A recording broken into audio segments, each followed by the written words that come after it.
खौफनाक किले के इतिहास की। यह किला 400 साल पुराना है, जो अलवर जिले के अरावली पहाड़ियों की सीमा पर मौजूद है।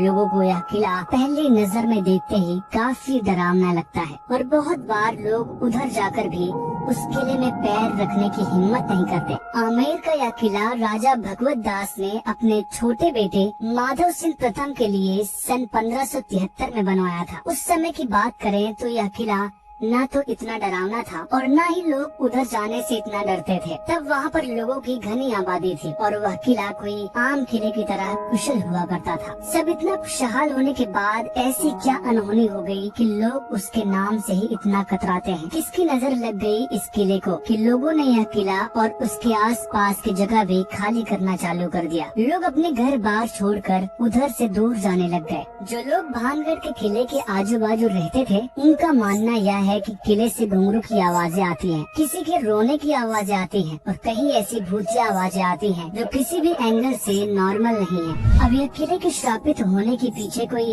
एक नहीं बल्कि काफी ऐसी कहानियां हैं जिसको लोग सच मानते हैं और लोगों का विश्वास है कि उधर पैरानॉर्मल एक्टिविटीज होती हैं। बताया जाता है कि जिस धरती पर भानगढ़ किला मौजूद है, उधर एक बालूनाथ नाम का शक्तिशाली तपस्वी रहा करता था। किले का काम चालू होने से पहले माधव सिंह ने उस तपस्वी गुरु की आज्ञा मांगी थी और बालूनाथ ने उनके सामने एक शर्त रखी थी।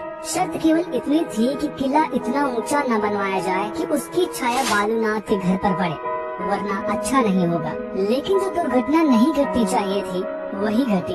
बालूनाथ ने किले को श्राप दे दिया और पूरा भानगढ़ किला तबाह हो गया। लेकिन इससे भी ज्यादा एक बहुत खौफनाक कहानी है जिसमें लोग सबसे ज्यादा विश्वास करते हैं। यह कहानी चालू होती है एक राजकुमारी से जिनका नाम था रत्नावती। लोगों के अनुसार राजकुमारी रत्नावती इस किले में तब से रह रही थी जब से इस किले का निर्माण हुआ था। तब राजकुमारी केवल एक 18 साल की छोटी बच्ची थी और यह बेहद खूबसूरत थी। राजकुमारी की अदाओं पर काफी लोग फिदा थे और कई देश के राजकुमार को राजकुमारी रत्नावती पर दिल आ गया था। राजकुमारी के लिए काफी अलग अलग राज्य से शादी के प्रस्ताव आते रहते थे, लेकिन यही राजकुमारी बनी भानगढ़ किले की बर्बादी का कारण। एक सुबह जब राजकुमारी रत्नावती अपने सहेलियों के साथ सैर पर निकली थी तो उन्हें रास्ते में एक इत्र पसंद आ गया। राजकुमारी को कोई अंदाजा भी नहीं था कि एक तांत्रिक जिसका नाम सिंघिया था, उसकी नजर राजकुमारी पर पड़ चुकी थी। अन्य लोगों की तरह सिंघिया भी राजकुमारी की सुंदरता देखकर उनके प्यार में गिर पड़ा। लेकिन कहाँ सिंघिया और कहाँ राजकुमारी रत्नावती। सिंघिया को पता था कि राजकुमारी सिंघिया से कभी बात नहीं करेगी, लेकिन सिंघिया ने सोच लिया था कि छल कपट करना पड़े या उससे बढ़कर कुछ और, वह राजकुमारी को कैसे भी करके हासिल कर ही लेगा। अब सिंघिया था काले जादू करने वाला महान तांत्रिक और जो इत्र राजकुमारी को पसंद आया था, उस इत्र की बोतल को चुपके से लेकर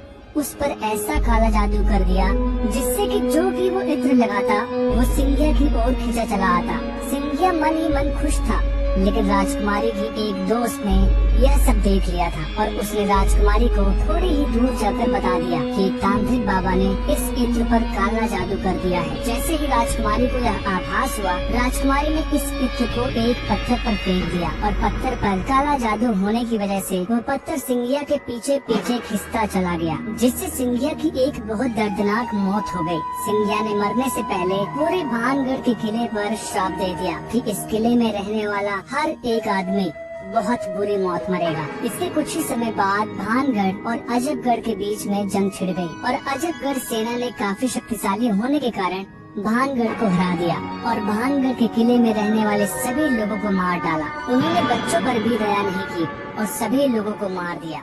इसमें रानी रत्नावती भी मारी गई और तब से ऐसा माना जाता है कि जो सभी लोग भानगढ़ के किले में मर गए थे, उनकी आत्माएं वहीं कैद है और उन्हीं लोगों के रोने की आवाजें आती हैं। यही है भानगढ़ के नष्ट होने के पीछे की कहानी। आज भी वहाँ दूर दूर तक कोई नहीं रहता। लेकिन एक और छोटी सी कहानी सुनने में आती है कि भानगढ़ में एक बड़ा युद्ध हुआ था जिसमें उसके सारे सैनिकों की मृत्यु हो गई थी और उस युद्ध में भानगढ़ के राजा और रानी अपना सारा सोना चांदी भानगढ़ में छोड़ के खुद की जान बचाने के लिए उधर से भाग गए थे। जिसके बाद भानगढ़ के आसपास के रहने वाले लोगों ने यह अफवाहें फैला दी थी कि भानगढ़ किला एक मौत का मुंह है, ताकि वह सोना किसी गलत आदमी के हाथ न पहुंच जाए। आज भी ऐसी कहानियां हैं कि लोग भानगढ़ के किले में एक रात भी नहीं गुजार सकते। यह भी सुनने में आता है कि कई लोग भानगढ़ के किले को मजाक समझ के उधर गए और फिर गायब हो गए। आप जानकर चौंक जाएंगे कि भानगढ़ में बसते हुए सारे घरों में से एक भी घर की छत नहीं है। उधर के लोगों का कहना है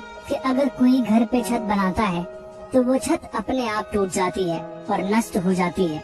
ये सब घटनाएं कोई इत्तेफाक तो नहीं हो सकती। हमारे देश भारत का कॉन्स्टिट्यूशन किसी भूत प्रेत पिशाच आत्मा में यकीन नहीं करता है, लेकिन यह किला कोई मजाक नहीं है, एक जीता जागता मौत को बुलाने वाला किला है। यह चीज तो हमारी भारत सरकार तक मानती है। अगर आप भानगढ़ किले में जाते हैं तो वहाँ बाहर ही आपको एक सरकारी नोटिस बोर्ड देखने को मिलेगा, जिस पर स्पष्ट लिखा हुआ है कि अगर शाम के 6 बजे के बाद कोई भी भानगढ़ किले में कदम रखता है तो यह एक कानूनी अपराध माना जाएगा। दोस्तों, अंधविश्वास फैलाना तो लोगों की जैसी एक आदत है, पर भानगढ़ किले के किस्से कोई मजाक साबित नहीं हुए। जो लोग उधर गए हैं उन्होंने वहाँ पर कुछ नेगेटिव एनर्जी, कुछ अंधकार का एहसास किया है। क्या आप भानगढ़ किले के ये खौफनाक किस्से सुनने के बाद भानगढ़ किले में जाने की हिम्मत रखते हो? हमें कमेंट सेक्शन में जरूर बताइएगा। इसके साथ आज का यह भूतिया विषय यही खत्म करते हैं। अगली बार मिलते हैं और फिर से साथ में एक और नई जगह की पहेली को सुलझाते हैं। वीडियो पसंद आई तो वीडियो को लाइक करिएगा, शेयर करिएगा और चैनल को सब्सक्राइब